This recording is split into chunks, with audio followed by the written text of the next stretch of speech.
In this video, I'm going to go over a few things with the CleanStairs program. If you haven't actually coded the CleanStairs program, I'm going to give you a minute to pause this video, go ahead and actually code it. Let me give you the scenario for what this looks like. Here's the CleanStairs world, and you can see Carol's kind of standing right at the base of a staircase. You might be wondering, kind of like the repair quad program that we did last time, what are the things that are guaranteed to me and what do I not know in this scenario? Well, you know that there is definitely going to be a beeper on every single stair. You also know that Karel needs to get all the way to the top and clean all of the stairs. We don't necessarily know how many stairs that there will be. We do know stairs are always going to be in this configuration, so it's always kind of one spot up and one spot over. That's all the information you should need. If you haven't already coded a solution to this, go ahead and pause me right now and code it, and then come back in about, well, for you, it might be a little longer. For me, it's going to be just instantaneous. I'm now assuming that you have coded a solution to this problem. And there are a couple things that I actually wanted to talk about in regards to people's solutions. I'm going to open up this program here. Now, back in ye olden times, instead of submitting code for homework online, we used to have to print out code and actually submit literally a paper sheet with this code on it.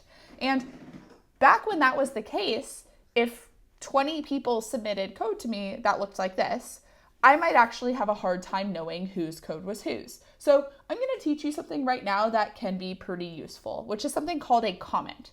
This is a Java thing, it's not a Karel thing, so you'll be able to do this in any Java program. All a comment is kind of a little note in your code. It's not runnable code. By making something a comment, your computer will actually know to ignore it. And the way that you make a comment in Java is just by doing //. So if I have // at the beginning of a line, my computer and BlueJ knows this is not runnable code in this line, and I'm just going to skip over it when I'm looking at what to run. So let's say I wanted to kind of put my name at the top. I can do // Kayla Holman. There's my name. Let's say I wanted to do something else. So this is kind of one use to put a title or maybe put some information that you need for the code. Something else you might want to do is give a note to somebody, and maybe specifically somebody who might be reading your code.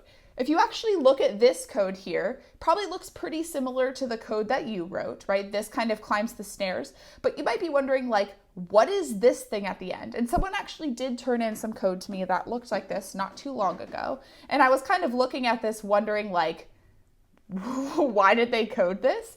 And when I asked the person about it, they said, I wanted to make Karel actually do a little dance at the end. This is actually a perfect instance to put a comment in. So you could do // Karel does a little dance. And that's actually kind of a note from you to somebody else who's reading your code who might not understand why you did something in the way that you did. Another way that comments can be useful is a note to yourself. You're the one who has to interact with your code the most. It's pretty frequent that when you're working on a longer project, you might start working on something, maybe have to go off and do something else or go to bed or go to another class or something like that, and then come back to it. And it's pretty common that at that point that you go off to do something else, you kind of have a really good idea in your head or have an idea of where you actually want to go next in your code.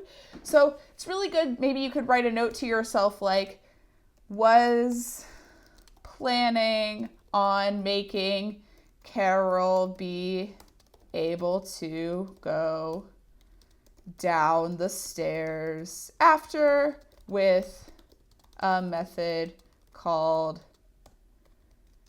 go down stair. Maybe I would do it like this. So you can see this is kind of a note from me to my future self about what I was kind of planning on doing next in my code. Now, most of you guys probably sat down and did this CleanStairs program in 10 or 15 minutes pretty quickly, but this is going to be really useful going forward if we start working on longer stuff and you're kind of working on the same program over a couple of days. Now, a couple of other things that I want to mention. One thing is that you've seen that as I've been going through and coding all of these programs, that my formatting is really nice. I'm kind of indenting things inside of my curly braces, indenting stuff inside of my methods. Technically though, Java doesn't actually care about your indentation. So you can actually do kind of heinous things like this if you want to. And this will technically still run, but it looks really ugly. So let's say you kind of like typed out all your code and somehow it ended up like this.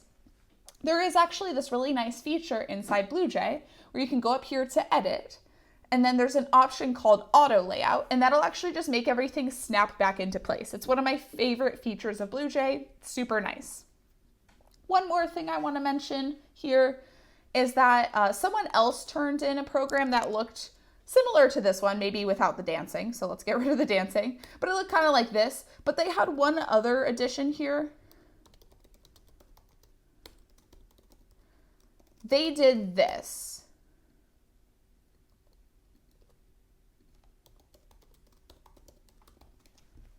And looking at this, it's not the worst thing in the world, right? What does this program do? I look to the run method, it cleans the stairs. But I have one thing that makes me a little bit uncomfortable about this. Remember, what did I say is the recommendation for the number of lines in a method? It's 2 to 8. And the run method is still a method, and now I've made a method that's 1 line long.